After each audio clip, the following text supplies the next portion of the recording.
Muito boa tarde, sejam bem-vindos a mais um direto na Quarentena da Bola. Hoje continuamos a ouvir treinadores da Liga Pro, estamos a seguir a classificação, como eu já disse várias vezes, e por isso mesmo chegou a altura do sexto classificado à data da informação, o Varzim Sport Clube, um dos históricos do futebol português, com 37 pontos até à altura em que o campeonato foi interrompido. O treinador é Paulo Alves, um campeão do mundo de Riad, membro da geração de ouro, uma carreira muito bonita como jogador e também como treinador, já com uma vasta experiência, não só em Portugal, mas também além fronteiras. Abraçou então este desafio do Varzim, que é, obviamente, como eu dizia há pouco, um clube respeitadíssimo e com muita tradição. Paulo, antes de mais, agradecer-lhe a disponibilidade e agradecer a oportunidade de estar aqui hoje para falarmos da sua carreira, de si e, obviamente, do Varzim. Eu é que agradeço o convite e é sempre um gosto falar de futebol e falar daquilo que rodeia o desporto que todos amamos e que infelizmente para já está suspenso, mas tão breve quanto possível possa regressar. Paulo, vamos começar por olhar para a época do Varzim. Nós falávamos um pouquinho antes em off, antes de arrancarmos, e há uma evidência que salta imediatamente à vista, que é um arranque que podemos chamar em falso. Depois a equipa entra nos eixos ali, portanto, empata com o Oliveirense, empata com o Porto B, perde com o Leixões e com o Estoril, ganha o Cova da Piedade a 14 de setembro, e depois até janeiro só perde um jogo com o Farense. E depois realmente há aqui a fase de janeiro até o início de fevereiro, que é também uma fase crítica. Portanto, a época divide-se um bocadinho assim, porque depois desta fase de janeiro e fevereiro, de um abaixamento notório, a equipa volta a entrar nos eixos, volta a ter excelentes resultados, boas exibições, e era assim que estava na altura da introdução. Consegue explicar estas nuances, digamos, do Varzim esta época? Sim, isso é relativamente fácil de explicar. Como disse, o arranque eu não considero, se calhar em termos de dizer que é falso, é um bocadinho... ok, até se pode aceitar, mas eu não diria essa palavra, uma vez que nós temos que perceber o contexto. O Varzim fez um plantel de raiz no início da época, praticamente. Não ficou, ou ficou muito pouca gente do ano anterior, e, portanto, tinha que se começar tudo praticamente do zero. E foi isso que se fez. Mas também sabíamos que isso ia levar algum tempo para que as coisas estivessem devidamente consolidadas, o trabalhar processos, as ideias novas do treinador, de jogadores que não se conheciam também, a maior parte deles, alguns deles até com muito pouca utilização antes de ter chegado ao Varzim, portanto, com alguns anos até em que jogaram muito pouco, e portanto tudo isso, ganhar o ritmo do jogo, enquadrar e encaixar tudo aquilo que são as valências de uma equipa de futebol, demorou algum tempo. E, portanto, isso custou-nos ali alguns jogos. Mas desde que a equipa conseguiu assimilar esses processos, começou a poder dar uma imagem daquilo que de facto é capaz, e é capaz de muitas coisas, fomos muito consistentes, tivemos muita qualidade, tivemos jogos fantásticos. Tivemos uma interação, uma interligação com os sócios do Varzim, com os adeptos, extraordinária. E, portanto, fizemos o percurso até ali ao mês de janeiro excelente. Em janeiro, tivemos de facto, eu diria, sobretudo duas lesões, no caso do Minhoca e do Jorge, que não puderam nessa fase dar o contributo. Tivemos também ali um ou outro abaixamento de forma, o caso do Leonardo Ruiz, o Lumeca, que também que se refletiu um bocadinho a questão de, antes de ter chegado ao Varzim, não tinham muito tempo de utilização e, portanto, quando chegaram, foram utilizados muito rapidamente, muitos jogos, e, portanto, nós sabíamos que havia de haver alguma altura em que o desgaste e o cansaço iria ser evidente. E, portanto, faltou-nos, sobretudo em termos ofensivos, alguns jogadores preponderantes, e pagámos por isso, com alguns resultados. Houve outra gente que jogou e tentou fazer o seu melhor e ajudou também, mas o problema era que não estavam tão rotinados, tão mecanizados com o resto dos colegas. Mas tudo isso passa, as lesões vão se recuperando, os picos de forma vão e vêm, os jogadores voltaram e voltamos novamente a fazer boas exibições. Tivemos depois alguns jogos fantásticos, se calhar também do jogo com o Estoril, com o Mafra, jogos extraordinários, mesmo no Copa da Piedade que ganhamos também, e que voltaram à fase boa que estávamos antes. Portanto, é relativamente, como diria, relativamente fácil de explicar, porque são situações que acabam por ser normais e que todas as equipas, por vezes, passam por isso. Paulo, falando de lesões, especificamente lesões em jogadores que têm peso no plantel pela sua história, até serem os capitães, Rui Coentrão, Nelson Agra, também foi um revés importante? Sim, é assim, o Nelson e o Rui foram casos diferentes, porque foram, sobretudo o Nelson, que logo desde o início teve uma lesão, teve que fazer uma operação mais difícil, portanto perdeu praticamente a época. Vamos ver o que é que o resto da época, se Deus quiser, e quando retomarmos o que é que as coisas dirão, mas foi de facto para o Nelson foi uma época muito complicada, muito difícil, praticamente nunca treinou com a equipa, estava agora a iniciar um processo lento de recuperação, sobretudo física. E o Rui teve também teve no início da época, o Rui começou como titular, alguns jogos, começa a época como titular, jogou como lateral, jogou como extremo, mas depois teve também algumas lesões. Eu lembro que ele teve um entorse que o parou logo no início da época, durante quase um mês. Depois isso passou a lesão do pé por desgaste ou por não ter tantos treinos, teve uma outra lesão muscular e foi também atrasando muito. Foi sendo depois utilizado a espaços, mas também foi muito castigado pelas lesões, e por esse motivo ambos não puderam dar muito contributo à equipe. Há também o caso do William, Paulo, pode-se dizer, não é, que foi mais uma lesão grave e obrigou ali a uma alteração também, não é?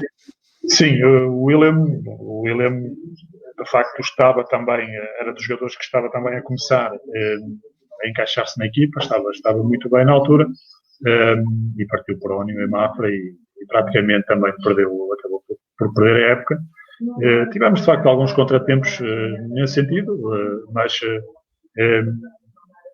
pronto, deu sobretudo depois para valorizar outros jogadores, para introduzir outros jogadores, e isso eu acho que é um dos grandes motivos de orgulho da época do Varzim, é ter de facto mostrado jogadores que se calhar pessoas não conheciam, ou bem do CNS, ou com muito pouco tempo de utilização, e de facto o Varzim hoje tem jogadores que têm um nome e que têm de facto, e que se impuseram, afirmaram o seu nome na segunda liga, e jogadores importantes com um futuro importante à frente deles, jovens, e portanto nesse aspecto estamos obviamente muito satisfeitos e orgulhosos daquilo que temos conseguido nesse aspecto também, ou seja, tentar conciliar aquilo que é a necessidade primeira, que são os resultados de qualquer equipa, ainda por cima numa equipa como o Varzim, que de facto tem uma exigência tremenda, um clube nesse aspecto extraordinário, mas também promover os jogadores e mostrar os jogadores e valorizar os jogadores é algo que também nos deixa obviamente muito satisfeitos. Paulo, mandar-lhe aqui um abraço do Ivo Damas, que jogou com o Paulo no Sporting e que está a assistir e diz que aprendeu muito consigo também, como pessoa e como jogador. Desculpa, Ramo, desculpa, eu não vi a pergunta do início. Não, estava a dizer que aproveitei para mandar o abraço do Ivo Damas para si, que jogou consigo no Sporting, e ele estava aqui a dizer bastante. E eu mando também um abraço de volta ao Ivo. Paulo, a Taça de Portugal, e nomeadamente aquele jogo no Dragão, é uma excelente imagem de marca do Varzim esta temporada para muita gente, e até surpreendeu muita gente que se calhar não seguiu o Varzim com tanta atenção, mas há também quem acha que a Taça de Portugal acrescentou bastante cansaço àquilo que era a gestão do plantel, mas não se pode ter o melhor de dois mundos nestas coisas, não é? Não, isso não se pode de facto ter. E de facto, e se calhar, visto a esta distância, obviamente também concordo nesse sentido. De qualquer maneira, eu, como treinador, e eu fui dizendo isso aos jogadores, eu não iria abdicar de rigorosamente nada.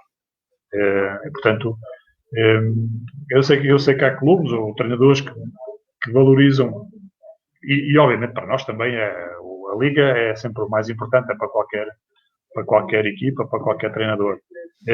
Mas não era por isso que nós iríamos dar menos importância à taça. Portanto, a taça foi sempre, porque é algo que eu próprio valorizo muito. Eu, como jogador, tive em 2 finais, uma pelo Marítimo, outra pelo Sporting. Infelizmente não consegui vencer nenhuma, mas isso deixa sempre aquela, sei lá, aquela questãozinha de que poderia ter sido e, portanto, há de ser um dia, se Deus quiser. Portanto, eu nunca, não sei se a conquistarei ou não, mas não descansarei enquanto for possível isso acontecer. E, portanto, eu não sei se é covardia, não sei com que clube que será, sei que é possível, às vezes, os jogadores superarem-se e atingirem coisas que, às vezes, ninguém estava à espera. E, portanto, nós tivemos eliminatórias muito difíceis, mesmo com clubes de CNS, muito difíceis mesmo. O Anadia, por exemplo. Mas que as conseguimos. O Anadia, com o Louros, mesmo no Caldas, jogos dificílimos. Portanto, também não é novidade nenhuma que em Portugal esse tipo de jogos são sempre muito complicados. Basta ver, olhando para trás, e esta época, não indo muito mais para trás, mas Vitória de Guimarães, Sporting, foram eliminados por clubes desse escalão. Mas nós tivemos que ser muito sérios, muito responsáveis, senão teríamos ficado em qualquer um desses jogos. Não tenho dúvidas nenhuma. E, portanto, acabou por depois de nos tocar o Porto já numa fase mais final. Mas ainda assim, a nossa ideia e aquilo que eu transmiti sempre aos jogadores era que, obviamente, o máximo respeito, e o Porto seria sempre o favorito, mas não iríamos abdicar de rigorosamente nada. Nunca dos nossos princípios, nunca da nossa forma de jogar, independentemente de termos ido ao Dragão ou de termos jogado com o Louros em casa. A nossa forma foi exatamente a mesma. Eu disse, aliás, isso porque houve jornalistas que tentaram pescar ou saber alguma coisa se nós íamos mudar a estratégia, os jogadores. Eu disse, não posso já dizer, não vos vou dizer a equipa, mas digo já que não há mudanças sociais, nem dos jogadores, nem de estratégia. E foi exatamente isso que fizemos. Estivemos muito perto mesmo de eventualmente poder ter empatado o jogo. Sentiu no jogo que esteve realmente perto? Durante o jogo tinha essa sensação? Sim, tinha essa sensação. Agora, temos que ter noção do que é que temos pela frente e o adversário que temos. E, obviamente, pensávamos sempre que o Porto, numa situação, sobretudo individual, pela qualidade dos jogadores, podia resolver o jogo.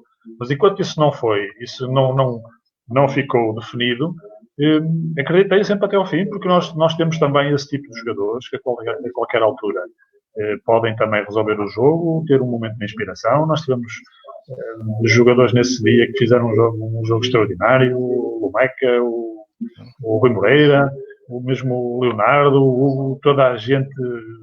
Eu disse alguns nomes, mas diria por todos, praticamente toda a gente teve uma atitude aliada a uma grande qualidade de jogo e, portanto, isso demonstrou que também poderíamos, a qualquer altura, ter feito um golo do empate e depois tudo seria diferente, porque na altura o Porto estava também a gerir também algumas questões em termos físicos e podia, em termos depois de motivação, ter mais qualquer coisa para seguir em frente.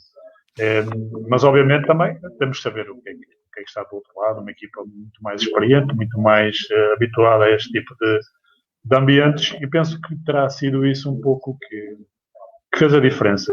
Embora a nossa equipa nunca se atormentou, nem nunca se abalou, ou nunca se afetou com o momento, com a equipe, com o adversário, com o estádio, e, portanto, foi extraordinário. Foi extraordinário ter 1.000 e tal pessoas, 1.500 pessoas do Varzim num dia de semana no Dragão, e, portanto, isso foi de facto um marco para nós em termos de época. A pena é que não poder ter seguido um pouco mais. Paulo, É possível fazer algum transfer dessa derrota com o Futebol Clube do Porto, que vinha uma antes, que era com o Académico de Viseu, mas depois da derrota com o Futebol Clube do Porto na taça é o tal período mau. Empate Casa Pia, derrota pesada com o Oliveirense, derrota com o Porto B e derrota com o Leixões. Poderá ter a vida a seguir. Não estou a conseguir ouvir. Não sei, consegue ouvir agora, Paulo? Poderá ser aqui uma questão da internet momentânea, não sei se o Paulo já me ouve, entretanto. Já me consegue ouvir, Paulo? Agora consigo ouvir, mas não ouvia, foi a pergunta. Portanto, eu estava a perguntar se é possível fazer algum transfer dessa derrota com o Futebol Clube do Porto para aquela série de maus resultados a seguir. Se poderá ter, não sei, existido ali qualquer coisa também, uma desmotivação, qualquer coisa que possa explicar aquele momento que se segue, que começou com o Académico de Viseu e que há uma série de derrotas ali. Bom, é assim, o jogo do Académico de Viseu é o jogo imediatamente antes. Exatamente. Em que perdemos em casa, mas é um jogo que deu pano para mangas, porque foi um jogo estranhíssimo. Eu nem quero falar muito nisso. Claro. Mas é que a equipa do Brasil esteve a um nível extraordinário. Fizemos um dos melhores jogos. Perdemos um jogo que se calhar a desmotivação já vem um bocadinho daí, quer dizer, a forma como perdemos aquele jogo, sem entrar muito em detalhes. Sim. Eu não sou muito de olhar para trás e de justificar seja o que for, mas foi por demais falado isso. Mas de facto o jogo, se calhar, com o Porto trouxe. Vamos lá ver, o que eu expliquei há um bocado em termos de lesões, em termos de baixamento de formas, foi uma evidência, quer dizer, pronto, tivemos de facto ali alguns problemas nesse sentido.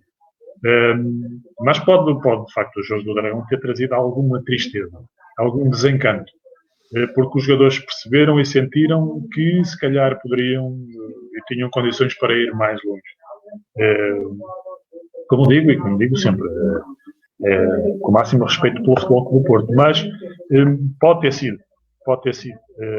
Nós tentámos logo, eu tentei logo, obviamente, fazer com que isso não fosse um problema a partir dali, valorizando o trabalho, dizendo aos jogadores, acabou, há de haver mais situações no futuro, mas de facto a desilusão foi grande, que toda a gente sentiu, porque se calhar se tivéssemos levado 2-0, 3-0, 4-0, se calhar era uma situação normal, e nada disso se calhar.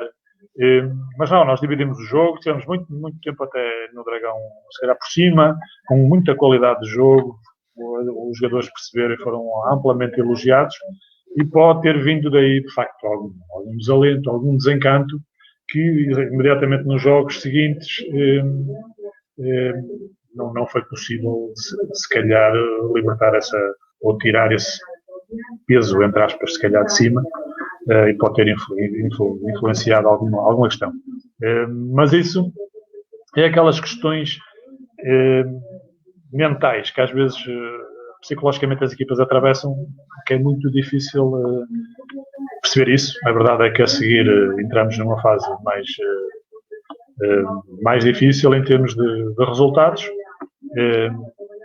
mas é aquele desencanto normal às vezes de algo que poderia ser ainda mais extraordinário, ainda mais fantástico, e que não foi, e de facto isso acarreta sempre às vezes essa tal desilusãozinha que pode influenciar. Paulo, a equipa passa de nesse período empatar um jogo, perder 3 e os 3 que perde há uma derrota pesada com o Oliveirense, mas depois logo a seguir vence também de forma concludente um Estoril que é das boas equipas deste campeonato, a seguir o Mafra também, que é das boas equipas do campeonato. Portanto, é um período mau, mas a equipa transfigura-se rapidamente. Pois, assim, é como eu digo, a equipa estava mecanizada e habituada. É um tipo de jogo assente em jogadores, ou pelo menos aqueles que estavam a jogar, que é um bocadinho a lógica de todas as equipas. E ao ficar sem esses jogadores, viu-se ali um bocadinho, procurou ali as melhores soluções com outros jogadores, mas não por falta de vontade. Eu não posso jamais acusaria os jogadores do Brasil, seja ele qual for, de falta de empenho ou de atitude, que fundamentalmente é aquilo que me preocupa mais e que eu batalho mais é deixarmos sempre uma imagem boa de atitude que os sócios do Varzim ou os sócios de qualquer outro clube percebem às vezes de entender uma derrota, se a equipa se empenhar, se trabalhar, se eles perceberem que a equipa luta, que corre. Portanto, isso tem que estar sempre, isso é sempre a minha forma, é a minha principal mensagem. E portanto nós tivemos isso, mas a equipa andou ali um bocadinho à procura da melhor solução estratégica ou à procura de situações novas, porque os jogadores não davam, não têm a mesma característica dos outros que saíram. E portanto tivemos ali alguns solavancos em termos exibicionais. Mas, assim, eu sabia, eu tinha noção, porque falava com eles todos os dias, treinava com eles todos os dias, sabia que a equipa ia reagir, mais jogo, menos jogo. Aquilo não ia acontecer para sempre, quer dizer, eu estava obviamente preocupado com os resultados, mas tranquilo porque sabia perfeitamente. Isso aconteceu logo no jogo com o Estoril. A equipa teve um jogo extraordinário, fez uma reação àquilo que menos bom estava a acontecer extraordinária e partiu novamente para uma fase boa e com consistência de resultado. Entretanto, foram voltando os jogadores também, que voltaram e que foram ajudando também. E estávamos novamente numa fase boa até infelizmente acontecer o que aconteceu. Paulo, olhando para os números do Varzim, no que diz respeito à finalização, está na média dos melhores do campeonato, não está na média nos golos sofridos. Portanto, há alguma preocupação especial no que foi, o que tem sido a organização defensiva do Varzim? Consegue explicar estes números, 31 golos sofridos? Como é que olha para isto? Pois é, assim, nós somos fundamentalmente uma equipa, uma equipa ofensiva. Assim, é como disse há pouco, em relação ao jogo do Dragão, nós não mudamos muito, nem fechamos muito as portas no jogo, nos jogos ou fora, ou em casa, ou com o adversário A, B ou C. E portanto, nós temos essa característica e se calhar quando as coisas ofensivamente funcionam, de facto a equipa tem bons resultados. Às vezes, porque a inspiração não vai vir os jogos todos, por força dessa característica de jogarmos de uma forma destemida, para a frente, de sermos uma equipa que pressiona alto e que assume riscos, não é? Assume os riscos, acaba por, neste ou naquele jogo, as coisas depois se descontrolar um bocadinho. Se pode explicar por um jogo ou outro, o jogo em Oliveira, o jogo com o Forense em casa também. Benfica B, não é? Que 3 golos, mas também marcou 3. Mas também marcamos 3, quer dizer, lá está, quer dizer, e 3, 4 jogos, se calhar, explicam um pouco isso, porque sofremos muitos golos. Temos, de facto, 31 golos sofridos, mas sem esses golos, ou menos alguns deles, estaríamos nos 22, 23 e se calhar estaríamos na média também das equipas que estão lá em cima ou perto disso. Portanto, não tenho agora dados à mão, mas não andará muito longe disso. Paulo, qual é a característica que o Paulo não abdica na sua ideia de jogo, naquilo que é as equipas do Paulo Alves, para quem não acompanha tão bem, dizer esta é aquela característica que eu não abdico? Pois é, isso é assim. Eu normalmente e sempre fui, eu gosto de pôr as minhas equipas a jogar. A nossa ideia é jogar um futebol tecnicamente atrativo. Gosto da bola no chão, gosto da bola de pé a pé, de rápidas, de transições rápidas. É evidente que isso tem que ser sempre ajustado às características dos jogadores que se tem. E, portanto, isso são as características mais técnicas do nosso jogo. Futebol simples, prático, objetivo, com bolas na área, mas assente sobretudo numa atitude, e aí é que eu sou intransigente nisso, em termos de exigência daquilo que é a exigência máxima que uma equipa tem que ter, que os jogadores têm que ter, é deixar tudo em campo. E, portanto, se nós conseguirmos aliar essas duas situações, ou seja, uma vontade sempre de ganhar, uma atitude e uma concentração sem limites nenhuns. Tudo o resto, em função, obviamente, da qualidade técnica dos jogadores, porque também não há muitos milagres, não se pode querer fazer um futebol muito, muito, muito bonito ou muito rendilhado se não temos condições para isso. Portanto, essa imagem que felizmente no Varzim, que já noutros clubes também consegui transmitir, que felizmente no Varzim temos apresentado, até porque temos que ir ao encontro daquilo que é a raiz dos clubes. O Varzim é um clube extremamente tradicional, extremamente exigente, os sócios gostam de facto disso, está na história do Varzim, porque eu fui jogador durante muitos anos e fui à Póvoa e joguei contra o Varzim muitas vezes, na primeira, na segunda liga, e portanto a ideia que eu sempre tenho, não fui infelizmente jogador do Varzim, mas sou treinador neste momento, e portanto a raça, o orgulho daquela gente em ter uma equipa que de facto deixe tudo em campo está acima de qualquer situação. E portanto isso tem que estar na base, na gênese do jogador típico do Varzim. E depois, obviamente, que em função da qualidade dos jogadores que se tem, tudo o resto se trabalha, tudo são questões táticas, e portanto a minha imagem fundamentalmente é essa. Tenho-me dado bem com isso, já noutros clubes isso aconteceu também, já apresentei grandes equipas ou equipas a jogar um grande futebol, e portanto está a ser de uma forma mais ou menos geral ao longo da época no Varzim, isso tem sido uma realidade, e é isso que queremos continuar a fazer. O Paulo, até pela sua experiência também como jogador, foi internacional português, jogou ao mais alto nível, para se jogar num clube como o Varzim, e pode-se dizer assim, não é para todos, ou seja, o jogador tem que se sentir confortável com essa pressão e a cobrança normal de uns adeptos que tem que se dar tudo e obviamente tem que se ganhar mais vezes que acho que se perde, porque senão obviamente são adeptos que se manifestam, não é? Portanto é um clube muito especial, no bom sentido, e não é qualquer jogador que lida com isto, portanto tem que ser jogadores com personalidade no fundo. Sim, fundamentalmente isso. O Varzim nesse aspecto é um clube grande. Obviamente não tem a dimensão dos maiores clubes de Portugal, mas tem isso na sua gênese. É um clube extremamente exigente. E, portanto, o jogador tem que saber isso. Os próprios treinadores têm que saber isso. Não somos diferentes de nada, nem de ninguém.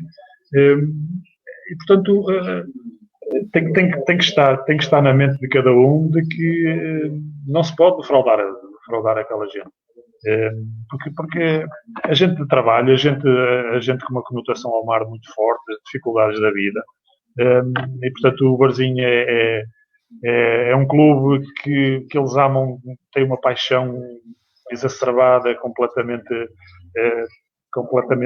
cega por aquilo que é o seu clube, e por isso mesmo, quer dizer, não podem chegar ao jogo e ter uma equipa amorfa, ter uma equipa que não lute, que não se empenhe, que não procura vitória, e portanto isso não pode ser. Isso foi sempre desde o início a mensagem, porque é a minha, eu estou ao serviço do Varzim, mas é a minha imagem também. Exatamente. Quer dizer, é a minha imagem e se calhar as coisas têm corrido bem também por causa disso, porque de facto eu quero aquilo que os sócios do Varzim querem. Eu também quero uma equipa, tenho o meu orgulho e quero olhar para a minha equipa e ver que ela está a demonstrar que quer ganhar, que se empenha, que luta, que não desiste das dificuldades. E essa é a matriz que nós temos de seguir até aqui, temos dado bem. Mas de facto o jogador típico do Varzim, aquele biotipo do jogador do Varzim tem que ter de facto isso bem na sua mente, uma raiz forte de empenho e de atitude, porque é o que eu sempre digo, o trabalho depois põe tudo no sítio, tudo o resto se alcança, tudo o resto se faz, se treina, se trabalha, mas sem isso nada é possível. Paulo, olhando até à altura da interrupção, porque é o que nós podemos analisar, e eu não costumo chamar para aqui porque não é o meu propósito o se vamos voltar a jogar, se não vamos, mas olhando até à interrupção, fica com a sensação que podia estar um bocadinho melhor o Varzim, ou a 2 pontos dos que estão um lugar acima e a 5 de quem está, portanto, neste caso do Feirense, no terceiro lugar, que está mais ou menos dentro daquilo que se podia perspectivar para o Varzim. Pois é, assim, nós dentro daquilo que se perspectivava, estamos plenamente dentro, porque não houve, obviamente, desde o início, nenhum, digamos assim, nenhum objetivo que não fosse. Claro que toda a gente quer e toda a gente persegue esse objetivo de subir divisão, isso independentemente das condições e daquilo que se possa ter, toda a gente quer sempre mais e melhor. Mas temos de ter também os pés assentes na terra, temos de ser realistas para não estarmos também sem a cabeça em cima dos ombros e sem os pés bem assentes na terra. E, portanto, nós estamos perfeitamente dentro daquilo que se perspectivou e que foi aquilo que eu sempre disse também desde o início, nunca ter pressão em termos dos lugares mais complicados, e isso tirando aquela fase inicial que de facto que aconteceu um bocadinho, mas depois demos um safanão e as coisas resolveram-se praticamente nesse sentido. Agora, é aquilo que eu disse há pouco, quer dizer, a realidade é o que é, nós tivemos a fase inicial em que temos uma equipa nova para construir, ou para integrar toda a gente. Temos a outra fase também ali mais complicada, temos alguns jogos também, já falámos do Viseu, do jogo com o Farense em casa, que são jogos também que pronto, lá está, não vamos falar nisso, não, lá vem a mesma questão, mas pronto, quer dizer, e de facto não fora isso, eventualmente teríamos mais alguns pontos, mas nós temos também que olhar para a realidade e olhar para aquilo que é de facto o plantel do Varzim. Nós temos de facto alguns jogadores com qualidade e com condições para ir mais além, mas não temos também um plantel tão extenso nesse aspecto que nos possa, e por isso se calhar é que quando falharam alguns jogadores nós tivemos ali alguns problemas. E, portanto, dentro desses condicionalismos todos estamos perfeitamente dentro do objetivo.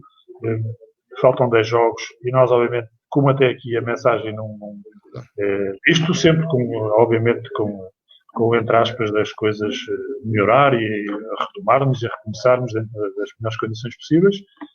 A mensagem nunca vai mudar, é para ganhar qualquer tipo de jogo. Nós nunca jogamos, também já referi isso há pouco, em função de adversário nenhum, em função de ir ao lugar A, B, ou C ou D, ou jogarmos em casa, e portanto nós temos sempre a mesma postura e a mesma vontade de ganhar, e isso vai continuar. E portanto vamos tentar fazer o melhor. Agora, para responder à pergunta, se podemos estar melhor, com certeza. Claro. Mas os condicionalismos são o que são, e dificilmente também os poderíamos ter resolvido de outra forma que não a que aconteceu. Eu já vou aqui a algumas perguntas que estão a ser lançadas para o Paulo, mas deixe-me pegar em algo que o Paulo já referiu aqui 2 vezes, que é a forma como olha para a análise do adversário. Que peso é que tem para si, numa semana de trabalho, aquilo que é a análise que é feita ao adversário? Tem obviamente peso. Nós, por norma, no início da semana, já tenho alguma ideia, porque hoje praticamente temos acesso aos jogos todos, temos plataformas em que se vê os jogos todos e, portanto, antes da primeira palestra ou à quarta-feira, normalmente no microciclo normal começamos à terça, mas à terça ou à quarta-feira já começamos a trabalhar em exercícios em função daquilo que as valências do adversário, de uma forma mais lata, digamos assim, de uma forma ou menos rigorosa ainda no início da semana, e depois, conforme a semana vai andando, vamos vamos alertando e vamos pormenorizando o que é que o adversário vale, fundamentalmente para termos noção do que é que vamos encontrar. Dependendo depois, ou um dia ou 2 dias antes do jogo, temos uma reunião de análise com recurso a vídeo e compactamos umas imagens daquilo que são as principais características do adversário, quer defensiva, quer ofensivamente. Analisamos individualmente também o adversário e, portanto, quando chegamos ao jogo, a equipa sabe perfeitamente o que é que vai encontrar, ou pelo menos está alertada, tem noção do que é que o adversário vale, quais são as melhores características, de que forma a que joga, o modelo de jogo, o sistema de jogo, essas coisas todas são todas explicadas.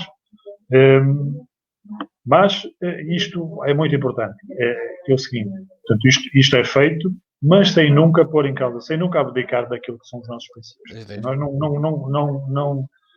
não mudamos o modelo de treino ou os exercícios em função daquilo, ou mudamos de uma forma muito grande os exercícios em função do adversário. Sim, senhor, ajustamos, mas nunca pondo em causa aquilo que é a nossa forma de estar, que é o mais importante. Não vale a pena saber tudo do adversário, senão não sabemos nada do que é que vamos fazer. E, portanto, temos que, sabendo isso, saber o que é que vamos fazer, temos é que ter, e para isso trabalhamos também muito, que é as melhores soluções para combater aquilo que são alguns dos pontos menos fortes do adversário. Paulo, os reforços de inverno ainda estariam numa fase de cada vez mais ir ganhando o seu espaço, de se adaptarem também àquilo que era as rotinas da equipa, mas Troba Boni não foi utilizado, mas Yusuf, Soizal, Caetano já tinham entrado na equipa. Vieram acrescentar um bocadinho de profundidade ao plantel e aos poucos estava a ganhar o seu espaço. Pode-se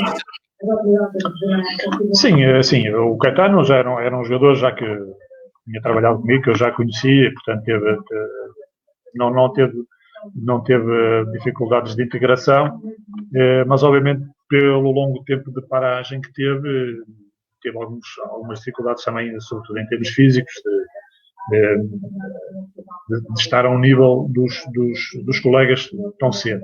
Portanto, foi entrando também em alguns jogos. Os outros, portanto, o Boni, o Yusuf e o Michael são contratações que isto foi obviamente em função daquilo também que eram as ideias da direção. São jogadores que são todos eles internacionais, portanto o Yusuf, o Soizal pelos seus países e o Boni também, mas com perspectivas de futuro, ou seja, não é o Varzim não tinha uma premência, embora na altura tivéssemos com algumas lesões, mas não tinha uma premência de contratar jogadores para o momento, ou para os jogadores maduros, até porque nem conseguimos, nem houve, um bocado de inverno tem as suas especificidades e não aparecem os jogadores que nós às vezes queremos de imediato. Tem que às vezes se fazer o melhor possível, mas não é fácil.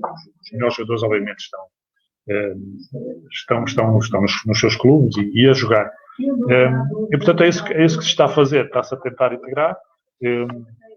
O Michael e o Yusuf já foram utilizados, o Boni ainda não.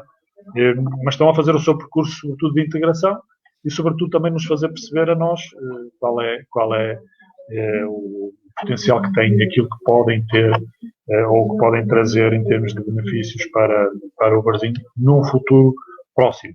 E, portanto, não é no imediato que se está à espera que estes jogadores, até porque a integração não é de um dia para o outro, e, portanto, não é no imediato que estamos à espera que esses jogadores se imponham. Obviamente que se isso acontecer, portanto, Paulo, há aqui várias pessoas diferentes a falarem de jogadores como o Lumek, acima de tudo, a perguntar a sua opinião, se está preparado para outros voos, mas também do Cerveira, do Alfuso, do Pedro Ferreira. Se quiser individualizar, ótimo. Se não quiser, perguntar-lhe se estão no plantel do Varzim, há jogadores que provavelmente vão mesmo dar os nomes. Assim, eu não sei se vão dar o salto. O que eu posso dizer é que esses jogadores que falou e outros têm condições para outros voos. Mas estamos a falar de jogadores, lá está, estamos a falar de jogadores que, como eu disse no início, quer dizer, ou vêm do CNS, ou no caso do Pedro e do Leonardo Ruiz, estavam no Sporting sem estar a competir sequer. No início da época não tinham ainda clube. O Jorge vem do CNS também. O Cerveira, o Christoph, vem do CNS também. Mas jogadores que eu já conhecia. O Christoph tinha trabalhado comigo no União, o Cerveira tinha trabalhado também comigo no União da Madeira. O Jorge, eu tive algum tempo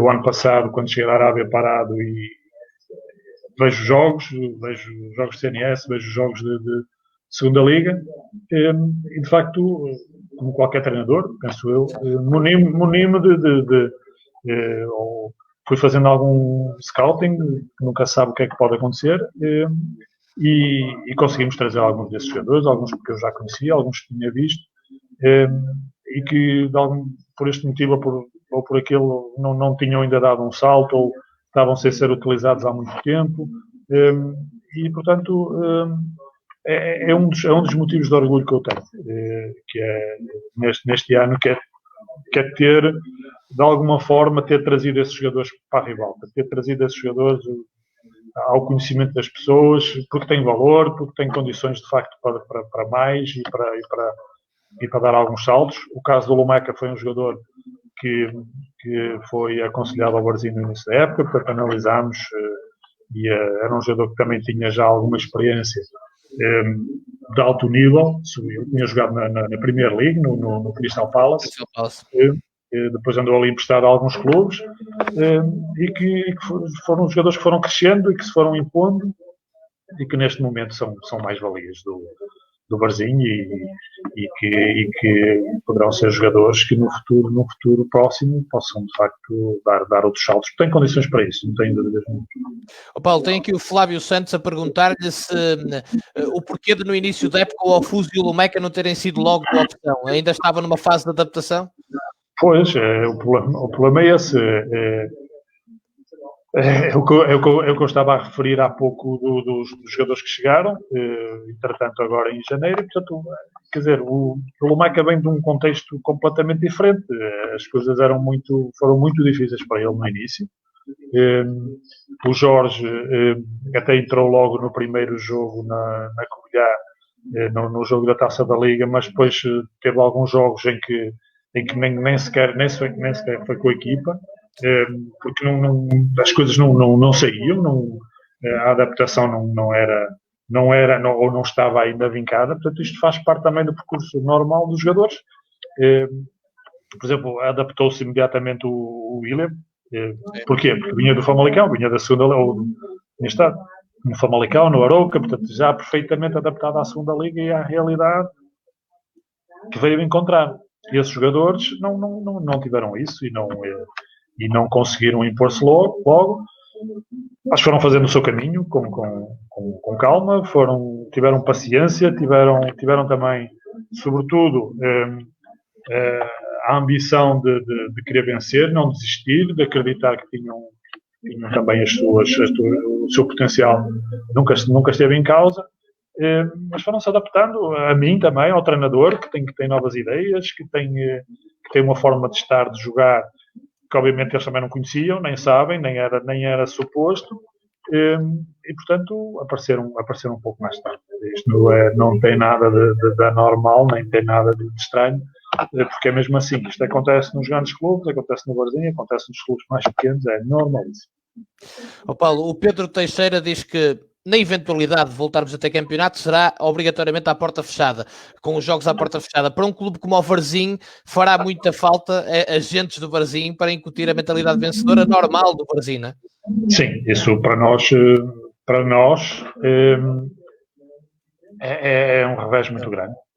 Obviamente que, atenção, nós temos que respeitar claro, respeitar as diretrizes E obviamente eu digo sempre, primeiro está a saúde das pessoas, este é um problema gravíssimo, obviamente, que todos esperamos que se resolva com o menor dano possível, se bem que já houve muitos danos e muita gente que já sofreu com isso e que muita gente já faleceu. Mas temos que fazer os jogos à porta fechada, obviamente, para nós, porque tem sido a nossa grande força motriz, é de facto o apoio, que tem sido inexcedível, e nesse aspecto os adeptos dos Varzim têm sido extraordinários, fantásticos, têm tido um apoio excelente à equipa. Também percebem que de facto a equipa também precisa disso e gosta disso, gosta de ser apoiada e gosta de ser incentivada, e puxa por isso. A equipa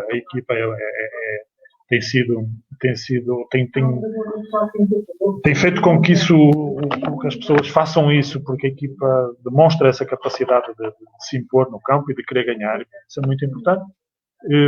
Para nós será um revés muito grande, se calhar para outros clubes nem tanto, porque noutras realidades isso não conta tanto, há menos pessoas, há motivação menor, se calhar, portanto não terá tanta influência. Para nós terá com certeza muita, mas jogaremos da maneira que quiser.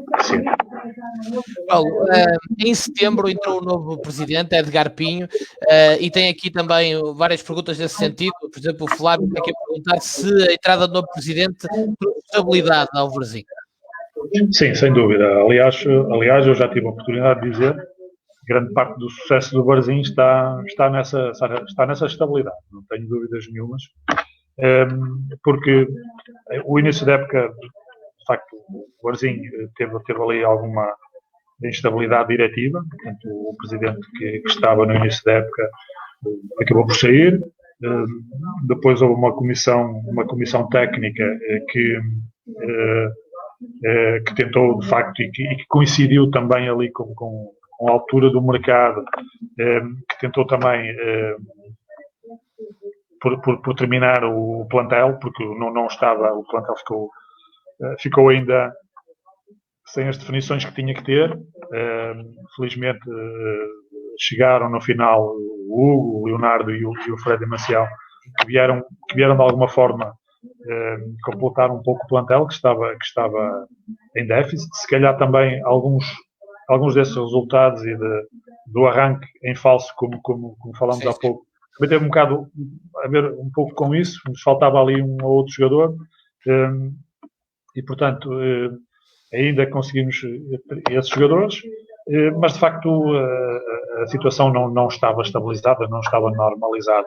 Isto em termos de estabilidade emocional para os jogadores é sempre muito, muito complicado, porque é a vida deles. Obviamente os jogadores do Varzim não ganham muito, mas precisam de facto do seu ordenado, como qualquer pessoa na vida.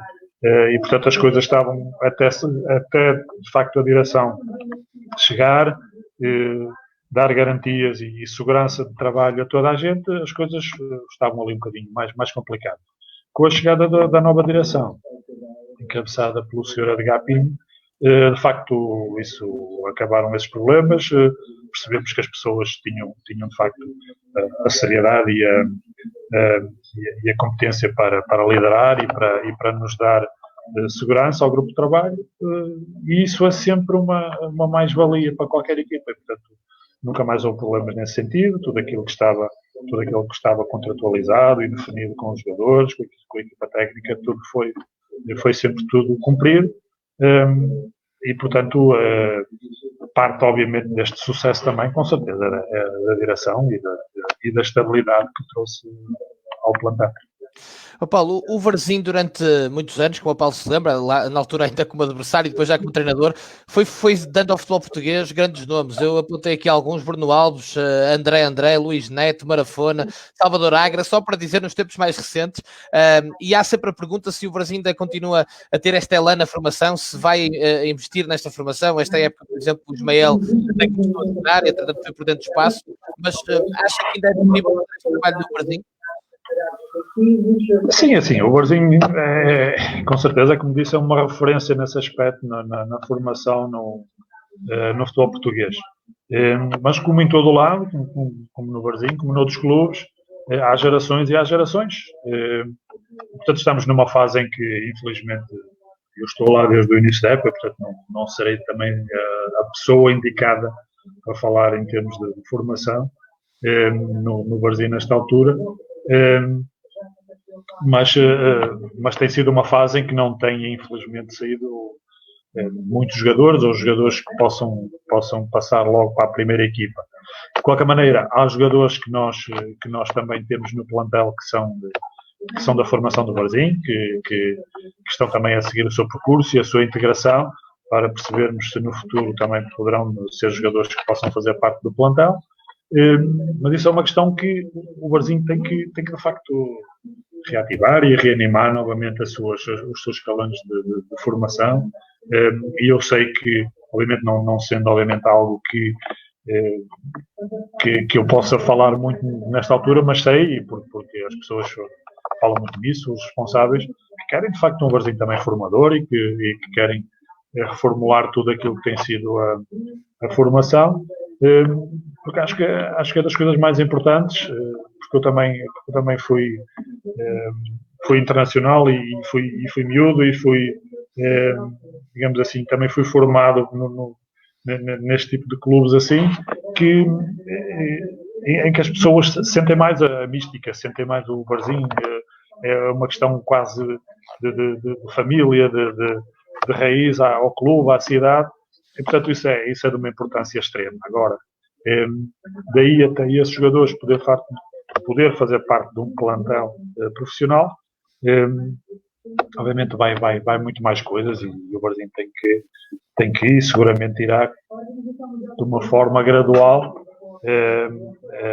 fazer com que isso seja uma realidade, porque nada também vai acontecer de um dia para o outro, obviamente. Paulo, vou fazer aqui uma mescla de várias perguntas para juntar numa só que tem várias ramificações. Perguntam aqui se, tendo em conta esta paragem do campeonato, regressa ou não regressa o campeonato, se já se está a preparar afincadamente a próxima época, e nesse sentido, tendo em conta que o Varzim tem vários jogadores emprestados que têm bastante influência, se já estão a ser identificados jogadores por esses lugares e que se o Varzim poderá atacar a subida para o ano. São os adeptos a perguntar, não é? Pois, eu neste momento também não queria entrar muito por aí, vamos, é verdade, o Varzim tem alguns jogadores emprestados, fará obviamente o possível e o melhor possível para ter uma equipa competitiva na próxima época. Neste momento claro. O Raimo compreenderá seguramente, claro.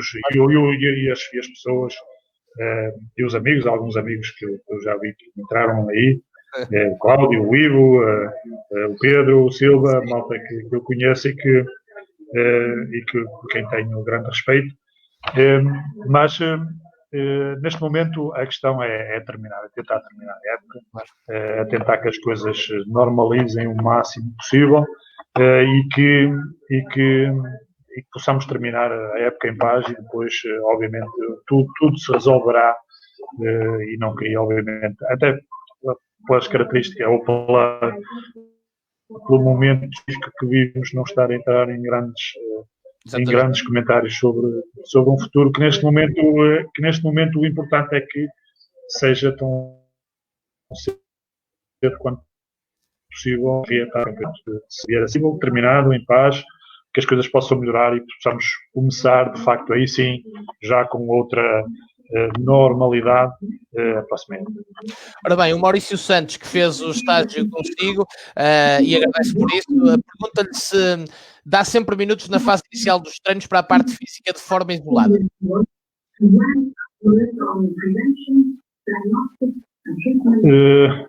Se antes do treino, a parte física, sim, normalmente há sempre depende do treino que vamos fazer. Portanto, enquadramos isso em função do treino que vamos executar. Há sempre um período de aquecimento, de alguns exercícios que são feitos, lá está, em função do treino, e há também algum trabalho que se faz também numa forma isolada, física, saltos, mudanças de direção, velocidade, força, resistência, que que é o normal e, portanto, nunca se começa um treino com bola logo daí.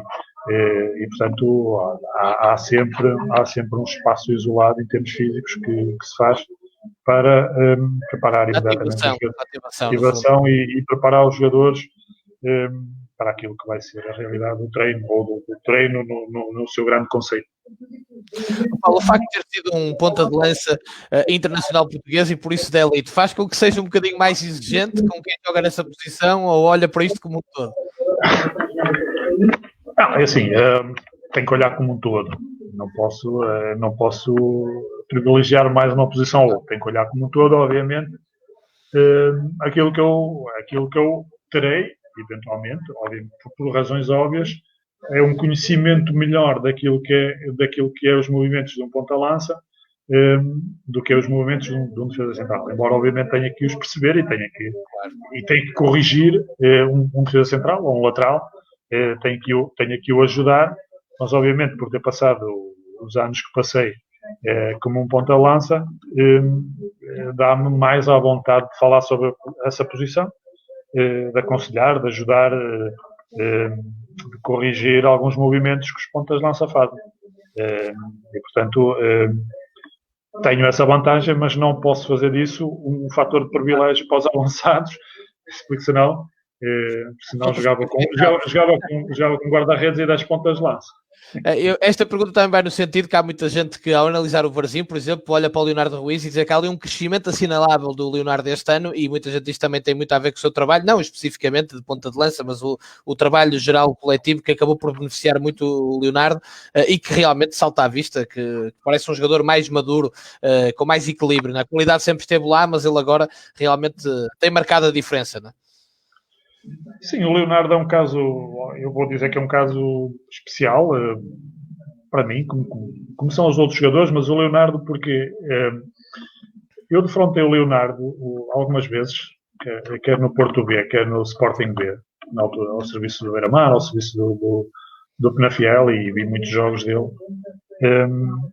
E, de facto, nós precisávamos de um ponta-lança no início da época e apareceu-nos a possibilidade de trazer o Leonardo Ruiz, porque obviamente fomos ver o historial dele, tinha estado no Boa Vista, mas praticamente sem autorização nenhuma, ou muito esporadicamente, tinha feito um gol numa época, tinha estado num clube também, depois disso na Ucrânia ou na Rússia, se não me engano. Na Ucrânia não marcou. Não marcou sequer um gol, ou um pouco mais do que isso. Eu disse, eu não acredito que possamos ter um jogador desses. Mas é possível e tal, e nem hesitei, porque sabia e tinha noção perfeita das qualidades e das condições que o Leonardo tem para ser um excelente ponta-lança. Às vezes faz-me alguma confusão ver alguns jogadores no Sporting e o Leonardo Ruiz não ter ao longo destes anos todos uma possibilidade, não sei, mas pronto, já são contas de outro rosário, também já não me quero meter muito nisso.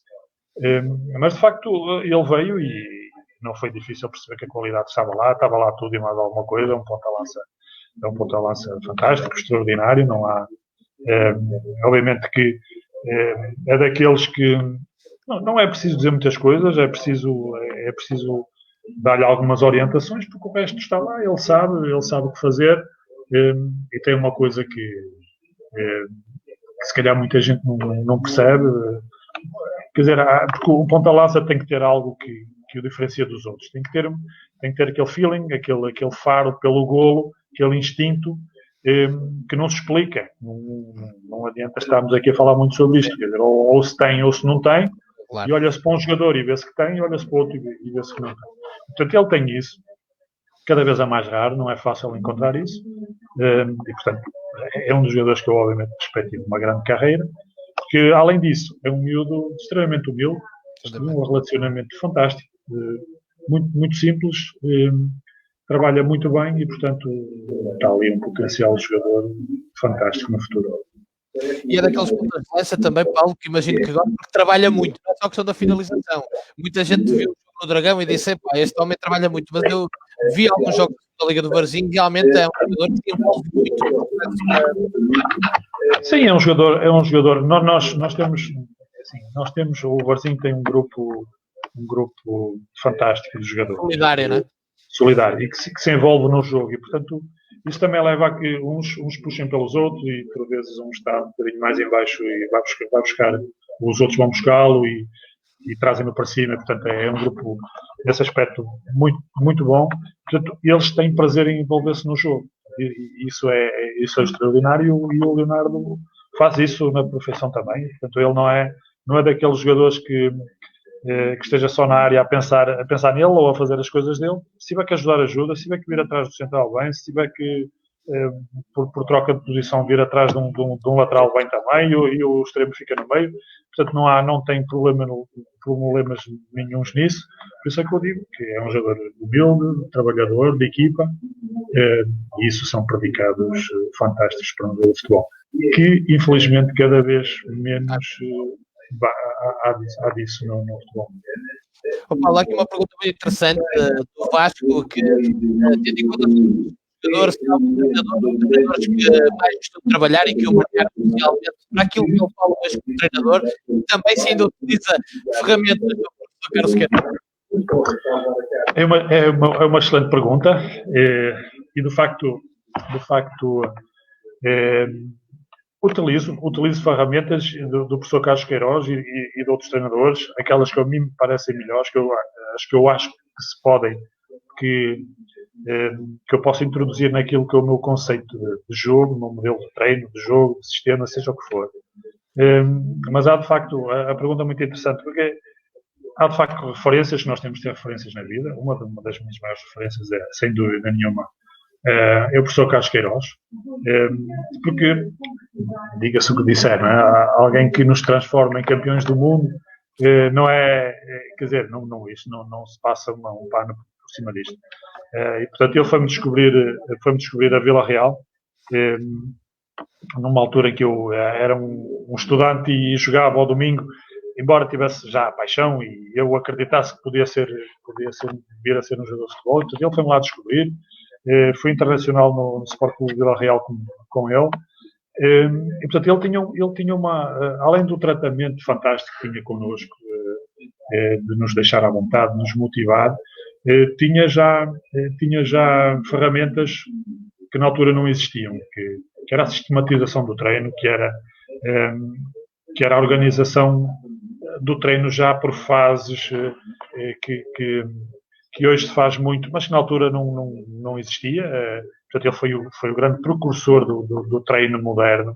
Era um homem além do tempo, não é? Sim, mas muito além do tempo mesmo. Eu lembro-me perfeitamente, para dar um exemplo, nós íamos muitas vezes para Lisboa 2 dias de estágio. Portanto, nós íamos à segunda-feira, treinávamos terça e quarta e vinhamos embora. Portanto, fazíamos isto muitas vezes durante aqueles anos que antecederam o Campeonato do Mundo. Fazíamos isto muitas vezes, muitas viagens, muitas mesmo, de comboio de Vila Real para Lisboa e de volta, e depois quando fui para o Porto, do Porto para Lisboa. E nós, por exemplo, em 2 dias, nós pura e simplesmente mecanizávamos uma jogada. Portanto, ou seja, e na semana seguinte mecanizávamos uma outra jogada. Ou seja, isto durante muito tempo levou a quê? É que nós, com aquela assimilação de processos tão objetiva, tão vincada, nós chegamos ao Campeonato do Mundo de Riad e basicamente nós jogávamos de olhos fechados. É mesmo isto que se pode dizer, ou seja,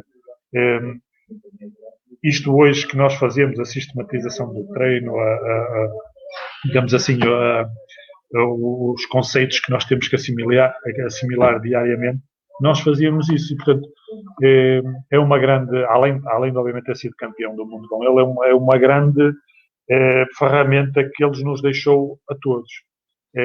Obviamente que depois disso tem também outros treinadores que foram de facto grandes referências para mim.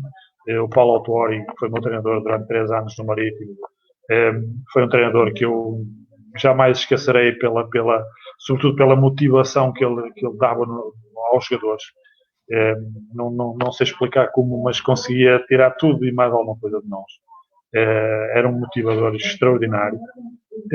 E já mais recentemente tive também um treinador que toda a gente conhece e que foi meu treinador no Gil Vicente, na Primeira Liga, que foi o Vítor Oliveira, com quem eu aprendi que as coisas no futebol são muito simples e, portanto, desde que sejamos diretos, objetivos, uma comunicação fácil, simples, não custa nada. E, portanto, cada um tem a sua função, cada um tem que saber o que é que os terrenos que pisa, os jogadores têm que saber que têm que dar tudo, têm que ser exigentes com eles próprios, inclusive, e, portanto, aprendi também isso, o que para mim é muito importante. Obviamente não quero dizer que outros treinadores que tive que não foram importantes, como o Manuel José ou, sei lá, Mário Reis, Rodolfo Reis, muita gente importante também, com quem também aprendi muitas coisas, e outros também com quem aprendi coisas que eu acho que não se devem fazer. Aprendeu o que não quer fazer, não é? Ou aprendeu a ir por aqui. Nem toda a gente vai de encontro àquilo que nós achamos que é o mais correto. Paulo, ao falar do Vítor Oliveira, tocou aí num ponto que eu gosto sempre muito de abordar, que tem a ver com a liderança e com a forma como se comunica com os jogadores. O Paulo também foi, lá está, estamos sempre a falar nisso, mas é muito importante, a sua experiência como jogador de topo não pode ser descamoteada aqui. Como é que é o Paulo como treinador? Defende essa proximidade com os jogadores? Acha que tem que haver essa linha que às vezes tem que separar aí, que tem que haver um limite? Como é que lida com isto? Pois é, lá está. Lido de uma forma muito simples. É aquilo que eu dizia há pouco. É assim, eu tenho que ser exigente comigo mesmo. Eu tenho que ir para o treino, eu tenho que ir todos os dias para o barzinho ou nos clubes que trabalho e tenho que dar o melhor de mim, tenho que deixar o melhor de mim. E os jogadores é exatamente a mesma forma. Portanto, isso é um valor que não é negociável sequer. Obviamente que eu tenho algumas regras básicas, simples, das quais não abdico, desde logo uma coisa simples como os horários têm que ser respeitados, o treino para mim é fundamental, é a base de tudo. Nós se não treinarmos igual àquilo que fazemos no jogo, dificilmente temos hipóteses de jogar bem. E, portanto, a concentração no treino, a atitude no treino é fundamental. E, portanto, isso são valores dos quais eu não abdico. Obviamente que nós temos que nos respeitar. Eu sou o primeiro a respeitar os jogadores. Eu nunca irei dizer aos jogadores uma coisa e fazer outra. Portanto, tem que ter uma comunicação objetiva, simples, fácil, que eles compreendam de uma forma simples. Portanto, eu respeito por aquilo que são as minhas decisões, as minhas opções, tem que ser igual também. E, portanto, se todos percebermos isto, obviamente que eu toco sempre nisso e explico sempre aos jogadores. Assim, o futebol nem sempre é justo. Nem num plantel de 25 jogadores vão jogar todos por 25, ou seja lá quando for, não vão jogar todos ao mesmo tempo. Alguns, se calhar, pouco ou nada vão jogar. Alguns jogarão os jogos todos. Quer dizer, mas isto vai ser assim comigo, vai ser assim com qualquer outro treinador, em qualquer clube que seja. E, portanto, é fundamentalmente nesta dicotomia que eu baseio a minha liderança. Obviamente sou treinador, tenho que tomar opções em função daquilo que eu acho que é o melhor para o clube, não para o jogador A, B ou C. E eles têm que respeitar isso dentro dessa premissa, têm que treinar, têm que estar sempre bem. Claro, é evidente que vai haver sempre pedras ao longo do caminho, mas temos que limitar e resolver esses problemas. Mas é uma forma simples, é uma liderança simples, objetiva, mas que os jogadores também sabem, isso é-lhes explicado sempre. Têm sempre a vontade de falar connosco, porta aberta, de balneário, sempre. O que não perceberem, há coisas que se podem explicar, há coisas que eu explico-lhes sempre isso, há coisas que não se tem, nem tudo se tem que se explicar, e portanto, se eu achar que devo explicar, explico. Há coisas que nem sempre são explicáveis, mas tem sempre essa vontade, ou comigo, ou com qualquer outro elemento da equipa técnica. E, portanto, não me tenho dado mal com isso, não há nada de extraordinário, desde que cada um saiba os terrenos que pisa, o seu lugar, o seu lugar, aquilo que tem que fazer, sendo que é para deixar tudo em campo, é para morrer para o clube, se tiver que ser, e, portanto, é fundamentalmente nisso que eu baseio a minha liderança. Fica claro para todos que trabalham com o Paulo Alves, se num jogo ficar com o jogador não deu tudo que podia, é mais complicada, não é? Olha, assim, sim, assim, obviamente que nós temos vários fatores, não é? Claro. Há vários fatores que nem sempre os jogadores vão dar tudo, nem sempre os jogadores vão ter inspiração de fazer o melhor. Agora, há todo um passado recente àquele jogo que tem que se analisar isto. Ao fim de 2, 3, 4 jogos, quer dizer, as coisas não estão, não vão neste perfil.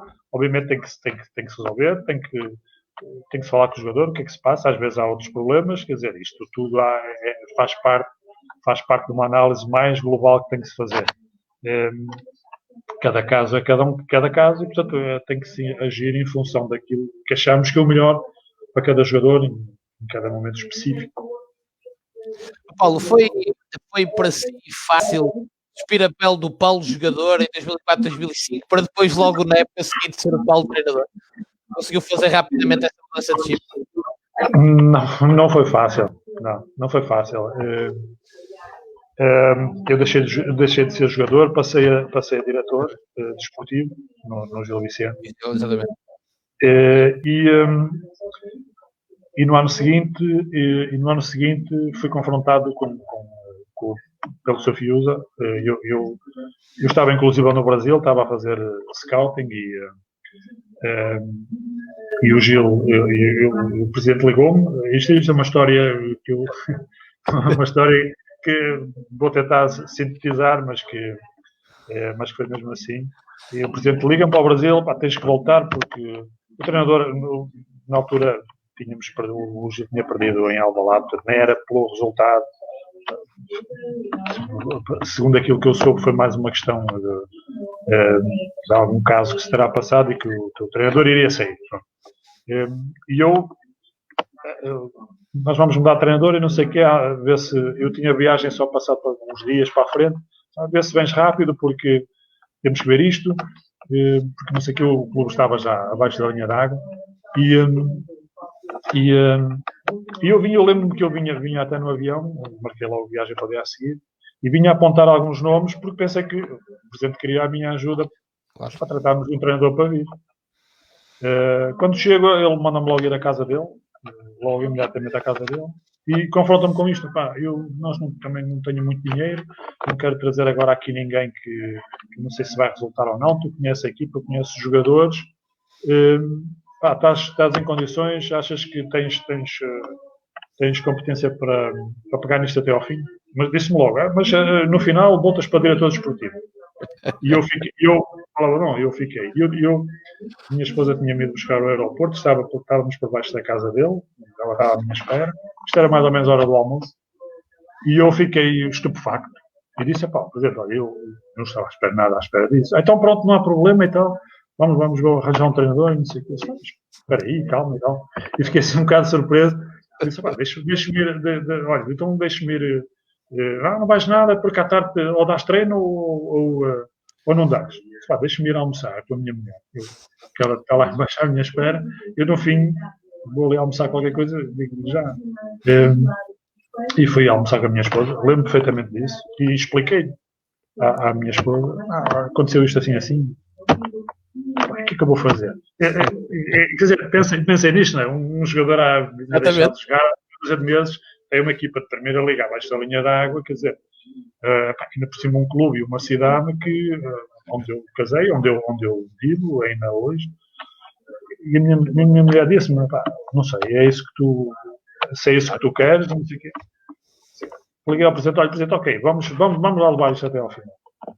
Foi uma surpresa para muita gente, só ele é que acreditou naquilo, porque houve claro. Como houve muita gente que obviamente se opôs, porque era uma situação muito complicada e difícil. Eu não tinha nenhuma, embora já tivesse curso de 3º nível na altura, não tinha experiência nenhuma como treinador. Devo dizer que aqueles primeiros dias, aquelas primeiras semanas, se dormia 1 hora por dia, acordava da noite a pensar que tinha que ir dar um treino e que tinha um jogo complicadíssimo para salvar a divisão. E não foi nada fácil, porque aquela malta, aqueles jogadores eram todos meus colegas. Exatamente. Tinham sido todos meus colegas. Tiveram alguma resistência a isso também.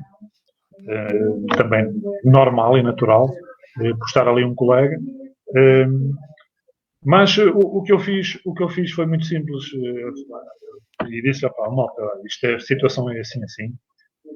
Estamos todos no mesmo barco, ninguém vai alterar aqui nada de substancial nem de fundamental. Temos um trabalho para fazer isto assim. E a verdade é que nos salvamos no último jogo. Ganhámos ao Bolonenses 1-0, precisávamos de ganhar para nos safar e tínhamos pouco mais de 30, os jornais davam-nos 20 ou 30% de possibilidades de nos salvarmos, bastava não ganhar o jogo, e mesmo ganhando tinha que haver uma série de resultados, e salvámos mesmo na última. O gol do Marcos António, acho eu, o Marcos António marcou. Marcos António de cabeça. E o Paulo já não foi mais diretor desportivo, não é?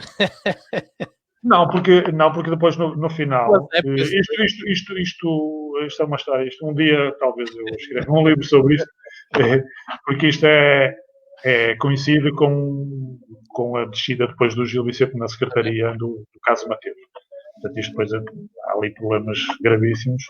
O presidente Fiusa queria exatamente que eu voltasse outra vez a diretor desportivo, e eu disse, olha, presidente, se você faça como entender, e eu acho que a minha vocação é mesmo ser treinador, e portanto eu agora não vou voltar para isso. Se você quiser que eu seja treinador do Gil, serei treinador do Gil. Se achar que não, tudo bem, seguirei o meu caminho de outra forma.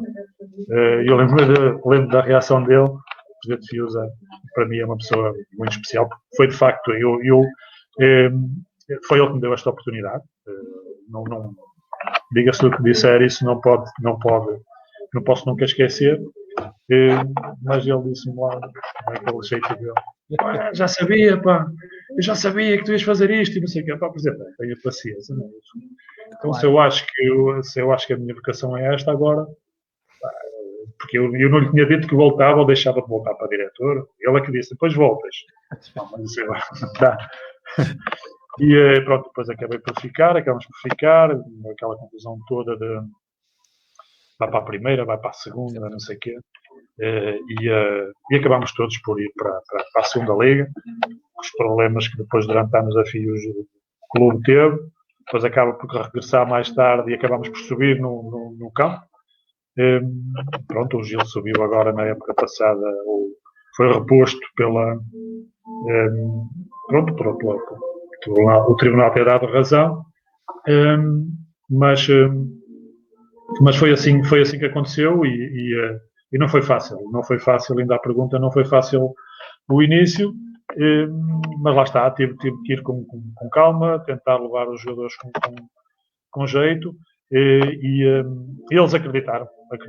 O início também não foi fácil, perdemos logo com o Leiria em casa, que se já havia nuvens negras, então as nuvens negras, então já estávamos abaixo da linha d'água, então aqui ficou pior, se já havia contestação e algumas dúvidas, então é que aquilo ficou, mas o presidente acreditou sempre até ao final, e paulatinamente começámos, fomos empatar não sei onde, Penafiel sabe o erro, depois empatámos em casa com o Vitória, depois fomos ganhar a Naval e começámos ali a fazer uns resultados, e safámos-nos mesmo no limite. Esse foi o meu início turbulento em termos de muito turbulento mesmo, depois com a questão até do caso Mateus, mas que eu digo que foi de facto um começo tempestivo, mas que me ensinou muitas coisas e que se calhar no fundo, não é? para situações que se calhar nenhum treinador ou muito poucos treinadores passaram por aquilo que eu passei hoje.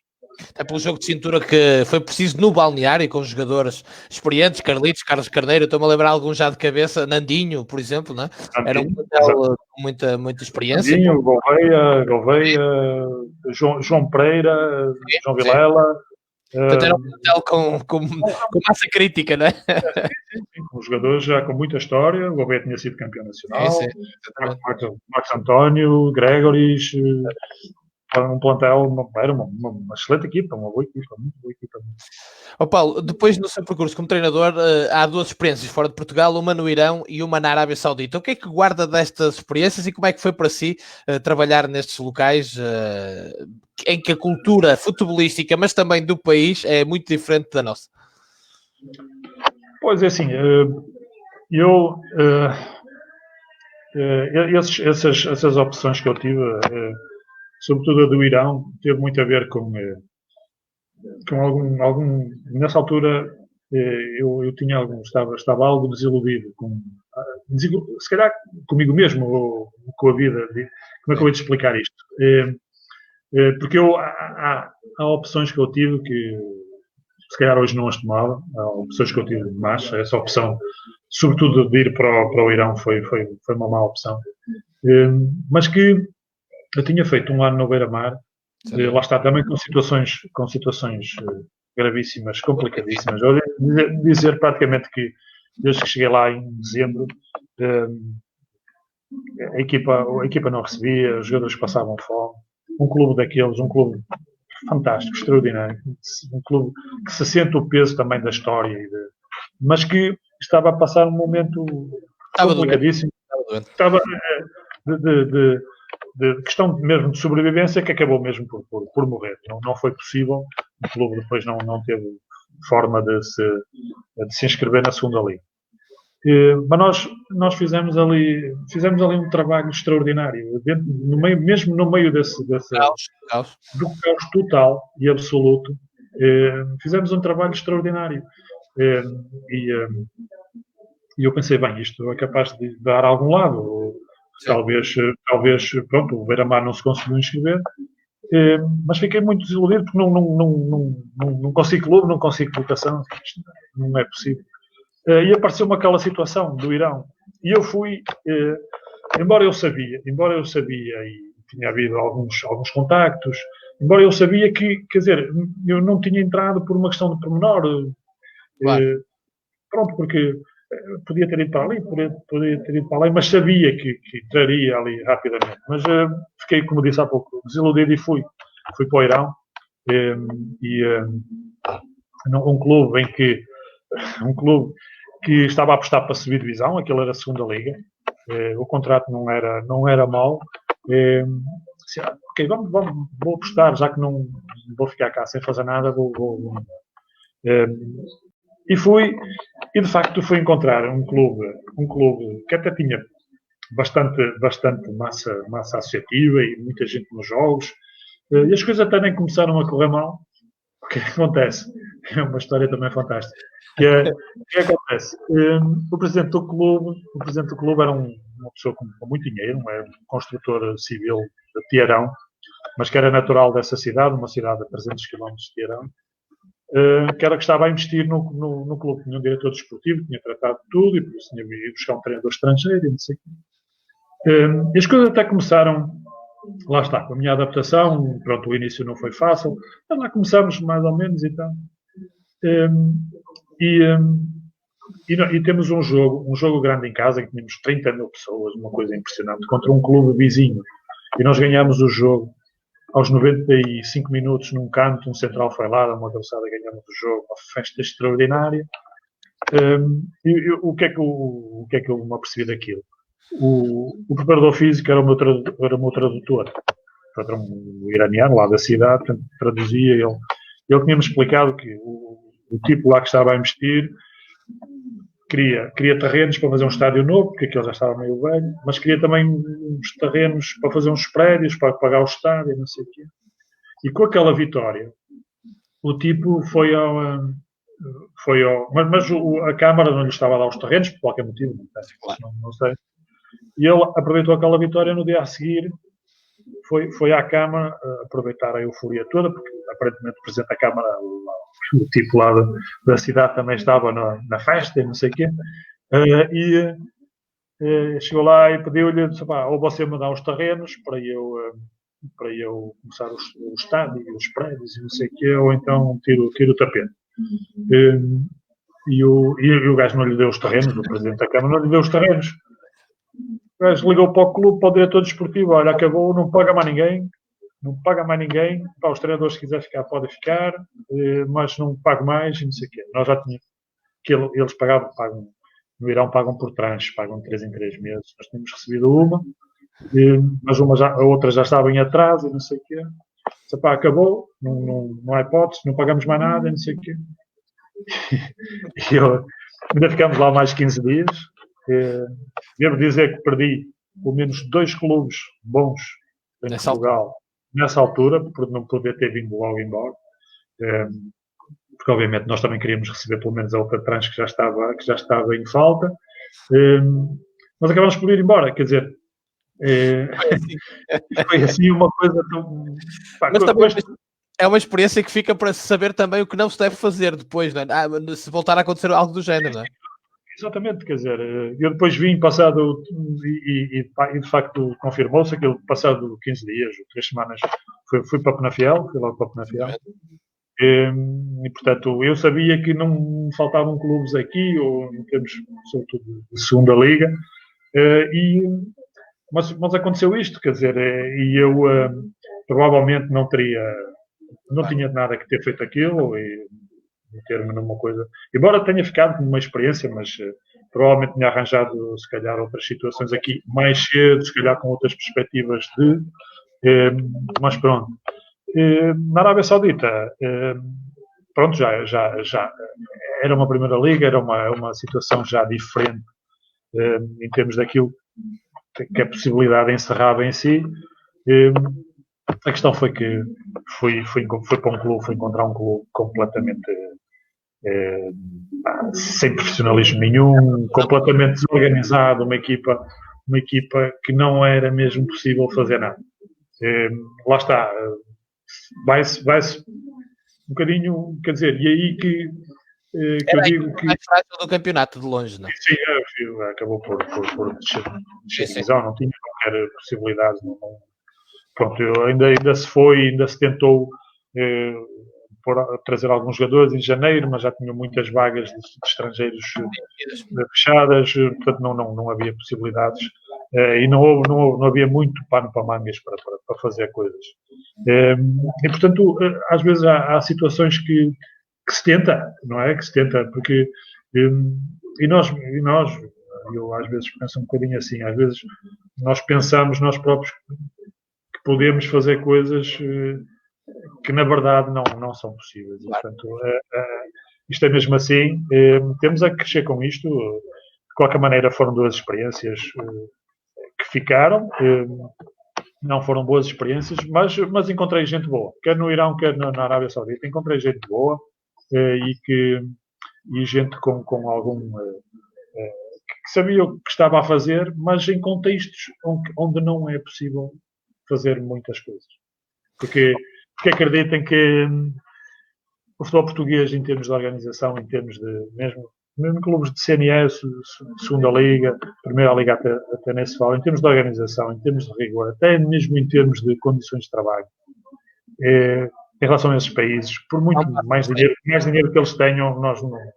Eu para vos dizer, na Arábia Saudita, o meu principal, estive lá um mês a tentar que os jogadores se equipassem no balneário, porque eles equipavam-se nos carros deles. Não podem estar à frente dos outros, não é? Também, não é?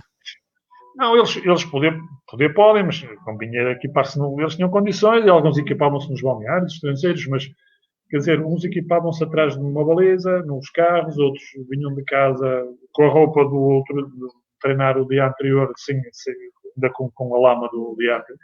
Quer dizer, coisas que são surreais, são completamente surreais. Não, isso acaba sempre por acrescentar algumas ferramentas, não é? Que uma pessoa não está a contar, mas que depois acabam por nos enriquecer de alguma maneira. Eu estava a falar nisto porque há pouco tempo ouvi o guarda-redes, o Cássio, que está também na Arábia, e o António Filipe, que foi agora para a equipa do Filipe Gouveia, dizer que ficou chocado porque não se podia pôr nu à frente dos colegas árabes, não é? E, portanto... Isso não pode. Eles levam... Os chipas demoram um bocadinho a mudar quando se vai por uma oportunidade como essa, não é? Está habituado. O Cássio está num clube, eu não os defrontei, mas conheço, está num clube já com uma dimensão, com outra dimensão. Um clube já que está habituado a jogar a Champions League da Ásia e esse tipo de provas, portanto já é um clube de outra dimensão. Porque também há grandes clubes, o Al Hilal, onde o Jesus esteve, onde está o Rui Vitória, são clubes, o Al Ahly, quer dizer, há clubes fantásticos, extraordinários, de 50 mil, 60 mil pessoas nos jogos, mas há outros clubes também que... Também, não é? Que o Paulo apanhou. Sim, há clubes também que não quer dizer, que pronto, que jogam futebol, mas é só isso, não tem rigorosamente mais nada em termos de estrutura, em termos de organização, não há fisioterapeutas, não há roupeiros, não dão a roupa e cada um que se desenrasque, quer dizer, é vida difícil. Às vezes nós dizemos mal do que cá temos, mas às vezes é preciso ir para passar por algumas coisas, não é? E ter aqui o carinho do roupeiro, qualquer clube do distrital tem o roupeiro que trata de tudo. E tem aqueles tradicionalismos que nós somos muito próprios nisso. Exatamente. Paulo, antes de terminarmos, há aqui uma questão, e a conversa foi para aqui ainda bem, porque foi deliciosa esta parte. O Ricardo Soares perguntava-lhe, quando estamos a falar das questões de liderança, que importância dá aos seus colaboradores técnicos, à opinião deles e como é que distribui as tarefas e que autonomia lhes dá? Bom, isso é algo que eu dou extrema importância e que lhes explico logo às minhas equipas técnicas, que é não quero yes mans, nem quero gente para abanar a cabeça, não quero nada disso, e estão perfeitamente à vontade para dar opiniões, para contrariar opiniões se acharem que podem fazer, não há problema nenhum, portanto tudo se fala. Obviamente eu decidirei em função daquilo que achar melhor, mas não há problema nenhum discutirmos situações, discutirmos opiniões, falarmos sobre tudo e mais alguma coisa. Portanto, eles sempre tiveram, quem trabalhou comigo sabe isso perfeitamente, sempre tiveram essa vontade. Em relação às funções, cada um obviamente tem a sua função muito específica. O preparador físico, e neste caso o Ricardo trabalha comigo já há muitos anos, há mais de 12, 13 anos, e portanto a linguagem é quase a mesma, ele sabe o que é que eu quero, eu também já sei o que é que ele faz, portanto discutimos o treino e portanto nós em 10 minutos de olhos, com um olhar sabemos o que vamos fazer, o que é que ele tem que fazer, como é que temos que predispor os jogadores. O treinador de guarda-redes é a mesma coisa, sabe perfeitamente, portanto o treino é organizado antes, ele sabe o tempo que tem, sabe o trabalho que tem que fazer, obviamente discutimos o que é que vamos fazer após para enquadrar o trabalho dele com o trabalho de campo. O técnico de imagem sabe o que é que, portanto, previamente o que é que tem que fazer, sabe o que é que eu quero, sabe que imagens é que temos que fazer, portanto, se há situações de filmagem de treino também tem que, tudo o que diga respeito à análise faz, o recuperador físico exatamente a mesma coisa, os adjuntos, no caso do Barzinho, o Vitoriano, que é um histórico da casa, portanto, também sabe o seu papel, uma pessoa importantíssima também naquilo que é a transmissão dos valores, do Barzinho, da história, e fundamentalmente é um pouco isso, portanto, uma vontade total, obviamente que cada um com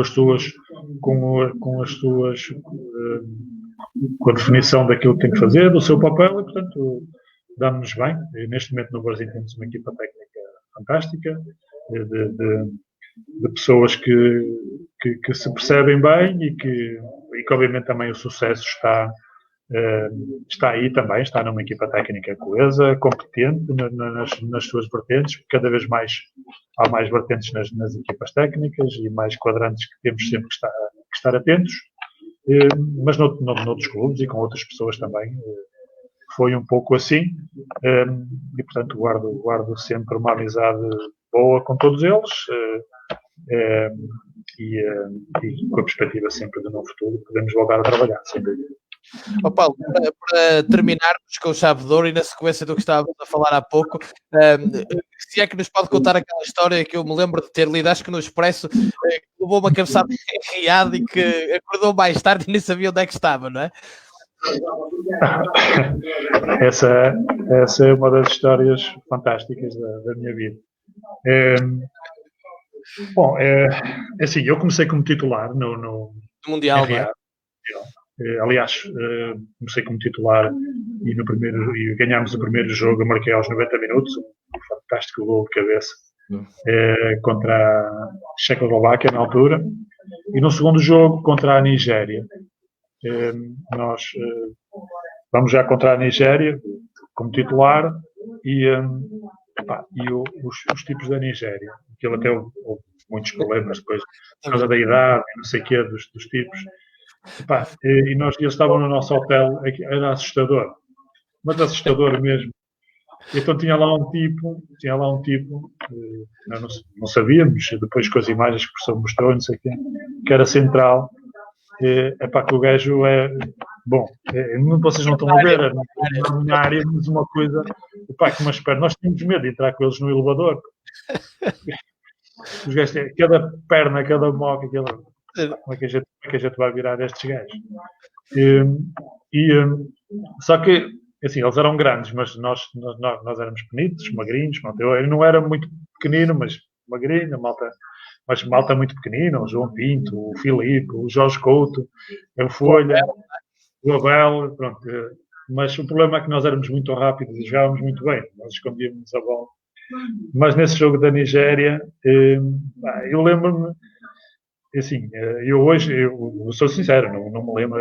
Nós quando estamos reunidos, nós reunimos muitas vezes essa malta e contamos essas família, uma família. A família e a malta, e essa é das histórias mais extraordinárias. Então, no lance, daqueles lances que eu, bola longa, eu tinha um pouco a mania, que ia lá disputar as bolas de cabeça, ganhava-as todas e não sei o quê.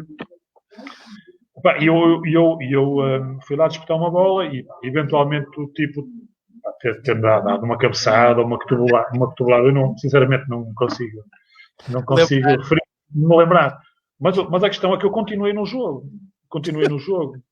Mas, assim, eu não me lembro, há imagens disso no YouTube até. No YouTube não sei, esses jogos estão no YouTube, mas há imagens disso, eu devo ter isso para aí. E eu ando, estou mais 5 ou 10 minutos, não sei, não faço ideia. E eles é que contam, os meus colegas, que eu andava lá dentro, eu não sabia onde é que estava, o que é que eu andava a fazer, porque estava completamente inconsciente. Não me lembro nada disso, não é? Não me lembro nada disso. Eles dizem-me, eles explicam-me que estavam todos, o pessoal todo no banco, o professor Queiroz e a malta toda, atira-te para o chão. E eu, o que é? Eu não sei, o que é, mas o que é que queres que eu faça? Atira-te para o chão. Eventualmente eu lá, porque eu inclusive eu estava com sangue no nariz e não sei o que eles atira-te para o chão, eventualmente lá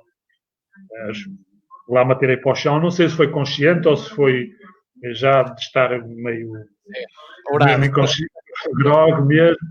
Lá fui para o chão e obviamente tiraram-me, porque eu não tinha tiraram-me do jogo. Quando o Paulo voltasse estava no meio da árabe e não percebeu nada.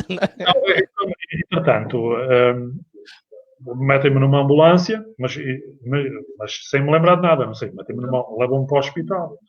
E no meio do percurso, eu acordo todo esbaforido. Que é isto?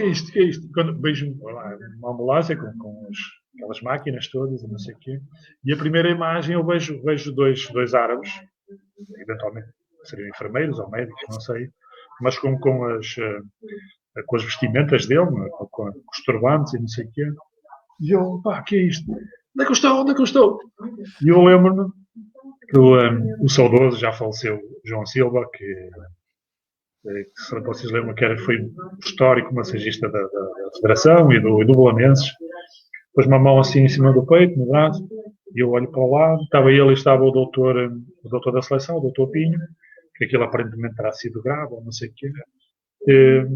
Calma, Paulo, estamos aqui, aos gritos.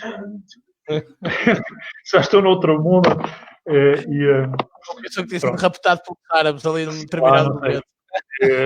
Mas é isso que me lembro, essa é uma história. O Paulo bateu contra uma parede nigeriana, no fundo, não é? Pá, não sei, uma parede, um muro, não sei, uma bigorna, não sei o que era aquilo. Eu, por acaso, já tive um jogador dessa geração, dessa seleção, o Jorge Couto, a contar-me essa história e depois li no Expresso e não resistia a perguntar-lhe. Não, mas essa história é verdade, mas lá está, depois acabei por depois só já voltei a entrar na final. Ou seja, Sim. poderia ter feito um campeonato do Mundial, porque à partida era titular, eventualmente poderia ter continuado, mas depois não pude fazer os outros jogos e passou o João Pinto a jogar como ponta-lança e as coisas começaram a correr bem e felizmente tudo bem, não há rancor nem problema nenhum em relação a isso. Mas pronto, podia ter feito mais jogos, mas de qualquer maneira fiquei com essa, além da medalha. Aquele livro que o Paulo estava a dizer há pouco, esta tem que lá figurar de certeza. Além da medalha que trouxe essa também, mas é uma história fantástica. O Paulo, para fecharmos, o Fernando Pereira, o Mr. Fernando Pereira, manda um abraço ao Paulo, transmontano ao Paulo. E o Fernando, grande abraço ao Fernando. O primeiro prémio do jogo foi num golo, por causa de um golo seu, é? Essa é uma história extraordinária também. História extraordinária. Contar. Antes de mais, um grande abraço para o Fernando, meu colega de júniores. Começámos no Vila Real, portanto éramos miúdos e começámos a jogar nos séniores. E eu ainda, como primeiro ano de júnior, tinha 16 anos, comecei a jogar nos séniores do Vila Real, na extinta, na então terceira divisão, Série B, que era uma série terrível na altura. Durinha. Mas dura mesmo. E nós estávamos ali um bocado à rasca para descer a divisão. E vamos fazer um jogo a Lamas. O Lamas que, se não estou em erro, ou subiu de divisão nesse ano, ou se não subiu, e foi por causa desse jogo, que já foi um pouco no final da época, no final desse jogo, portanto, ou subiu ou não subiu por causa disso. Terá subido o Marco ou uma coisa assim, não me lembro. Não tenho agora, mas deve haver registros disso. E nós vamos a Lamas, precisávamos ganhar o jogo. Como precisávamos de ganhar o jogo, Vila Real tinha um presidente icónico também naquela cidade. Chamava-se Tabeira da Mota, tinha sido presidente do Boa Vista também, mas era de Vila Real e gostava muito e tal. E então, mas ninguém acreditava que a gente ganhasse em Lamas. E então ele ofereceu-nos 50 contos. Isto nós estamos a falar em 86. Que é 50 contos, eu nunca vi, não sei, não faço ideia o que é isso. Portanto, hoje a moeda atual seriam 250 euros. Mas na altura hoje, mais. Mas na altura 50 contos de como. E nós vamos a Lamas. E eu lembro-me desse gol, e isso me marcou. Há muitos golos que eu me esqueci, nem me lembro, mas há jogos e golos que marcam, quer como treinador, quer como jogador, há jogos que marcam. E eu lembro que há uma bola que é metida na área, depois há um ressalto de uma defesa para fora da área, e eu pego na bola sem deixar cair, fora da área, e fiz um golo do outro mundo, uma coisa extraordinária. Não sei se o Fernando, ele está a ouvir, não sei se o Fernando se recorda do golo, mas eu tenho ideia disso. E nós, já no final do jogo, lá fomos aguentando e tal, ganhámos o jogo. Eu só sei, nós não saímos de Lamas antes de, sei lá, 10, 11 da noite, o jogo foi às 3, 10, 11 da noite. E temos de ser escoltados como polícia, Guarda Nacional Republicana, sei lá. A malta queria nos matar, queria fazer 30 com uma linha, não sei o quê, que não ganhámos a ninguém, só ganhámos ali e tal. Mas foi uma história fantástica, perdida já nos confins do tempo, mas que me lembro que foi de facto o primeiro dinheiro que eu ganhei no futebol, foi aí. E o presidente pagou. É verdade. Por isso é que o Fernando se lembra também, tão bem. Ele disse que o golo foi com o rabo. Ele está a dizer que foi com o rabo. Não, isso não foi. É aquela coisinha, brincadeira de balneário, não foi nada um grande golo, mas valeu 50 contos. Portanto, por aí Muito bem, Paulo. Fechamos com chave de ouro, foi um enorme prazer e um privilégio recebê-lo, ainda para mais por termos tocado em histórias tão interessantes. Exatamente, é o que nos move e acima de tudo é o que eu gosto de fazer aqui, por isso foi um privilégio. Paulo, muito obrigado, um grande abraço. Sempre às ordens. Tá, e um abraço também para a malta que interagiu aí com perguntas e comentários agradáveis. Muito obrigado. Paulo, obrigado. Boa tarde.